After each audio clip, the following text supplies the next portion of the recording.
داس قربانه په ساروي کې هغه حرام اوه سیزونه چې هغې نه به ځان ساتي نور د قربانې د ساروي ټولې غوښې خوړل جایز وي. صرف هغه اوه سیزونه به درته ذکر کم چې هغه حرام دي د هغې نه ځان ساتل پکار دي. نمبر 1 د یو نر یا د مونث ساروي د امتیازو چې کم پیپ دی نو دا خوړل دا حرام دي. د نر یا د مادې ساروي د امتیازو پیپ د دې حکم د حرامو دی دا به غورځوئ دا به نه استعمالوئ. نمبر 2 د نر یا د مادې ساروي د امتیازو چې کومه بوجګې ده کم بیگ دی او مسانه ورته ویلی شي نو دا حرام ناجایز دی دا به نه خورئ دا به غورځوئ. نمبر 3 غدود عربی لفظ دی غدود.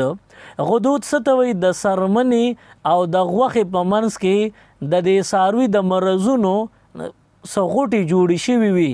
څاروي کې چې بیماری راشي نو هغه بیماری ته الله ختمې کړي او د څاروي د څرمنې او د غوښې په منځ کې ترې نه غوټې جوړې شي نو دې ته په بدن کې غوټې دې ته غدود وایي.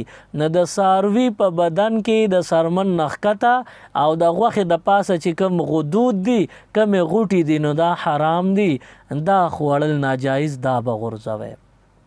نمبر 4 حرام مغز. سپاینل کارډ کې کم چې حرام مغز دی ما خپله کتلې دی داسې اوږد شان سپین د پایو په رنګ کې نرم غوښه وي لکه د څاروي په خپو کې په نلي کې چې څنګه وي خو د نلي دغه ټینګوالی دا د اوبو په شان وي دا ختمیږي ګوتو کې خورېږي او حرام مغز دا جسم لري او د ربړ غوندې چې راکاږي نو اوږدیږي نو دا حرام مغز دی دا به غورځوئ دا به استعمالوئ نه. نمبر 5 د نر څاروي هغه که سنډا دی هغه که غوی دی هغه که ګډ دی هغه که چیلې دی د دې څاروو چې کوم نران دي د دوی خصوصیتین کپورې ورته څه خلک وایي نو دا حرام دی دا به استعمالوئ نه. بعضې خلک یې په شوق اخلي او بعضې خلک یې په شوق خوري. د دې خرڅول اغشتل دام حرام او د دې په ذریعه چې کومه ګټه کیږي هغه هم حرام او دا سیز خوړل هم حرام او چا چې حرام یوه لقمه خولې ته کړه دغه بنده به الله نه بخي او دغه حرام خور بنده که 40 شپې ورځې عبادت کوي نه به قبلیږي. نو دا نر څاروي خصوصیتین کپوره دا خوړل دا حرام دي دا به غورځوئ دا د استعمال قابل نه دي. نمبر 6 د څاروي په بدن کې تریخې دی نو دا تریخې دا حرام دی دا به استعمالوئ نه دا به غورځوئ. نمبر 7 د څاروي د مرۍ نه چې وینه د چړې په وجه روانه شي نو دا بدون کې وینه دا هم حرام وي دا بم نه خورئ.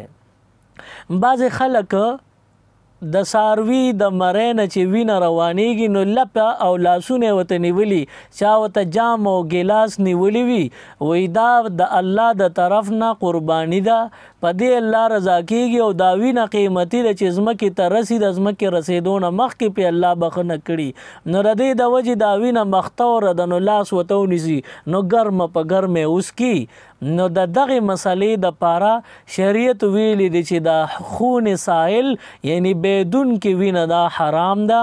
د څاروي د بدن نه چې څنګه په مرۍ چاړه راکاږي او وینه ترې روانه شي نو دا بدون کې وینه حرامه ده. بعضې خلک دغه وینه ځان له لږه وچکي چې وخت به تیر شي یخه شي چکه شي کلکه شي د غوښې یو ټوکړه او بوټی ترې جوړه شي بیا یې خوري نو دا وینه دا حرام ده د دې استعمال قابلی مذمت دی دا حرام عمل دی دا وینه ضایع ده دا به استعمال کې نه راولي. نو دا د قربانۍ د څاروي په باره کې یو څو اهم خبرې ما تاسو سره وکړې